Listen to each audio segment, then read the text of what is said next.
Bonjour et bienvenue dans le Mindfully Podcast. Si tu es nouvelle ici, bienvenue. Je suis ravie que tu rejoignes notre tribu. Ce podcast est conçu pour te redonner du pouvoir et t'aider à créer ta meilleure vie. Es-tu prête à surmonter les obstacles qui se trouvent entre toi et ta manifestation? Le coaching individuel est maintenant disponible dans le lien ci-dessous, dans la description. J'ai reçu une demande de l'une ou l'un d'entre vous sur le scripting, sur le fait d'écrire dans un journal comme pratique de manifestation. C'est donc le sujet principal aujourd'hui de ce podcast. Et je voudrais juste faire un petit rappel ici, que peu importe la technique que tu utilises, elle fonctionnera pour toi si tu penses qu'elle fonctionne pour toi, qu'elle te semble naturelle et que tu apprécies en fait l'appliquer tous les jours. Donc vraiment, peu importe qu'il s'agisse d'affirmation, de visualisation, d'écrire dans un journal, de conversation dans ta tête, ou même de faire un tableau de vision, tant que tu y reviens à chaque fois et que tu consacres du temps dans ta journée pour penser à ce que tu veux comme étant déjà à toi, alors tout va bien, fonce, tu peux le faire. Je voudrais aussi mentionner que je n'utilise pas le scripting et le fait d'écrire dans un journal. En fait, je n'utilise pas vraiment d'autres techniques que les affirmations. Parce que pour moi, les affirmations sont juste des pensées dans ta tête. Et comme je l'avais mentionné déjà ici, je parle principalement de mon expérience. Ça ne rend pas ton expérience moins valide. Loin de là. Ceci étant dit,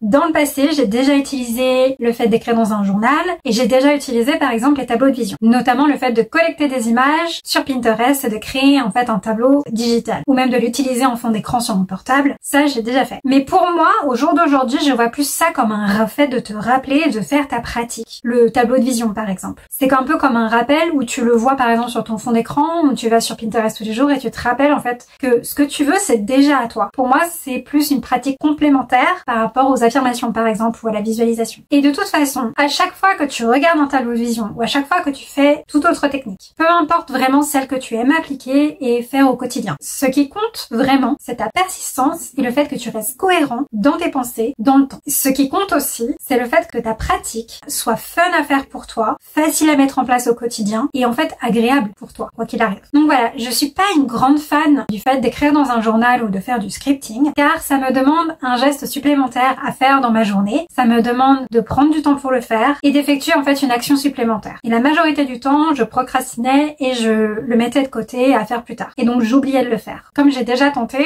je n'arrivais pas en fait à être régulière et à le faire sur une vraiment longue durée de temps. Mais si tu aimes écrire dans un journal, tenir un journal, scripter, c'est quelque chose qui peut vraiment fonctionner pour toi. Parce que si tu aimes ça, fonce. Je sais que le fait de tenir un journal ou de scripter en manifestation peut vraiment aider certaines personnes à se focaliser par rapport à leurs pensées lorsqu'ils écrivent en fait. Et à faire le vide dans leur esprit pour repousser et à balayer les pensées opposées beaucoup plus facilement. Et dans ces cas-là, cette méthode, cette pratique est faite pour toi. Parce qu'en réalité, il s'agit vraiment de rentrer dans le bon état d'esprit. Celui que tu choisis. Celui où ton désir est déjà à toi ou sur le point d'être à toi à tout moment. Peu importe la technique que tu utilises. Et ce n'est pas seulement à propos du fait d'écrire en soi-même. Parce que lorsque tu écris dans un journal, lorsque tu scriptes, ce que tu fais en réalité, c'est d'écrire tes affirmations choisies en boucle pendant 15 minutes par exemple. Ou alors, tu décris une scène que tu as choisie. Un peu comme quand tu lis un livre. C'est exactement pareil. Tu décris cette scène et tu la réécris en boucle. Ou tu te la redis de manière différente. Pareil pour tes affirmations, où tu écris autour du même sujet, de la même chose que tu désires, mais de différentes manières de le dire. Ce qu'on appelle en fait un rampage aussi côté affirmation. À la place, tu l'écris dans ton journal, tu le scriptes. Et tu peux même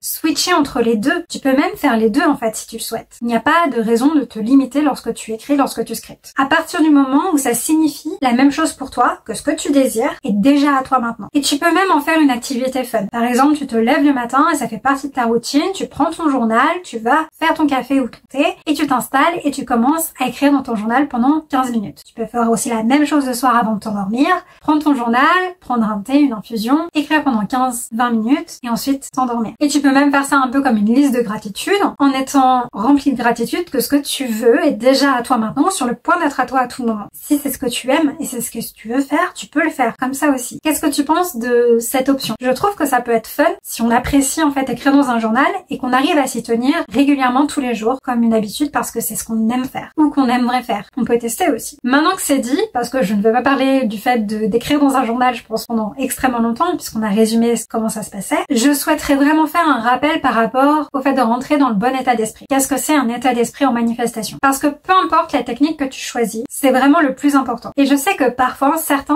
d'entre vous peuvent vous oublié de faire leur technique. Ou tout simplement, tu penses que tu n'as pas le temps de la faire et que tu as du mal à t'y tenir. Ou à y revenir dès que tu as des pensées opposées, des doutes. Parce que oui, si tu tiens un journal, tu devras aussi utiliser cette technique ou une technique complémentaire pour corriger tes pensées opposées ou du moins revenir à ta pratique comme un filet de sauvetage en fait, comme une bouée de sauvetage. Et je veux vraiment que tu gardes en tête qu'il ne s'agit pas ici seulement d'affirmer ou d'écrire des choses dans un journal par rapport à ce que tu veux comme étant déjà à toi, que ce soit des scènes ou tout autour de l'idée de ce que tu veux comme étant déjà tien. Il s'agit vraiment d'entraîner, de reformater ton esprit à penser d'une manière différente à laquelle tu étais habitué, que ce soit pendant des jours, des mois ou des années, pour enfin t'amener à être dans un état d'esprit différent et que tu puisses le faire de manière cohérente et persistante. C'est vraiment ça le but de toute pratique, c'est de t'amener dans un certain état d'esprit et de t'aider à rester dans cet état d'esprit-là le plus longtemps possible. Et lorsque tu veux quelque chose, en fait, tu dois vraiment penser, c'est déjà à moi, ou c'est sur le point d'être à moi à tout moment maintenant, peu importe le temps que tu utilises, ou ça a toujours été à moi, peu importe. Et si le fait d'utiliser un rappel, que ce soit une alarme sur ton téléphone, ou bien un tableau de vision que tu mets en fond d'écran sur ton PC, sur ton téléphone, t'aide à être beaucoup plus régulier ou régulière dans ta pratique, t'aide à te rappeler, à t'en souvenir, alors vraiment fais-le, alors fonce. À partir du moment où cela t'aide, tout peut fonctionner pour toi. Et je sais que certaines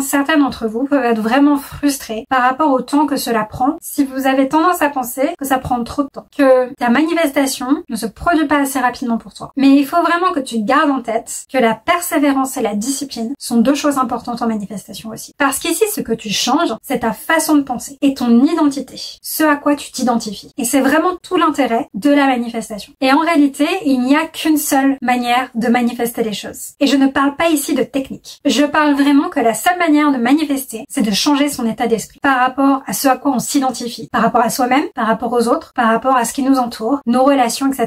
Tout dans notre réalité. Et donc par rapport à ce que tu veux, en fait. Et pour rappel, et un rappel vraiment important, la loi d'Assomption, qui est donc une loi spirituelle, essentiellement signifie que ce que tu assumes comme étant vrai pour toi devient vrai pour toi dans ta réalité. Tu l'expérimentes. Parce que ce que tu crois et penses le plus souvent, de façon régulière et répétée, façonne ton expérience, façonne ta vie et ta réalité. Et c'est donc crucial et extrêmement important. Et en fait, la manifestation, c'est juste ça. Il n'y a rien de plus simple que ça, en fait. Il faut vraiment arrêter de compliquer les choses. Parce que la façon dont tu te persuades de penser, du fait que tu as déjà ce que tu veux, dépend de toi. Donc, peu importe la technique que tu utilises pour arriver dans l'état d'esprit où tu as déjà ce que tu veux, ça n'a absolument aucune importance à partir du moment où tu apprécies et cette technique te semble naturelle. La méthode importe peu. Ce qui importe, c'est de t'amener dans le bon état d'esprit où tu as déjà ce que tu veux comme étant déjà à toi. Ce qui est important, c'est que tu penses que c'est déjà à toi ou sur le point d'être à toi à tout moment, ou que tu l'as toujours eu. Et que tu choisisses encore et encore et encore à nouveau ce nouvel état d'esprit, cette nouvelle identité. C'est vraiment ça la clé en fait. Jusqu'à temps que ta réalité te donne raison, que tu aies des preuves, et encore des preuves, et encore des preuves, et encore des preuves, pour que tu finisses par y croire. Et c'est tout pour cette vidéo. Merci beaucoup de l'avoir regardée. Je pose l'intention que cette vidéo a été claire sur le fait d'écrire dans un journal, de scripter, et a répondu à toutes tes questions. Et même plus encore. N'oublie pas de mettre un j'aime, de commenter, de partager et de t'abonner. Souviens-toi, ce n'est pas la fin tant que tu n'as pas obtenu ce que tu veux. Passe une excellente semaine et prends bien soin de toi. Je te retrouve dans la prochaine vidéo. Bye!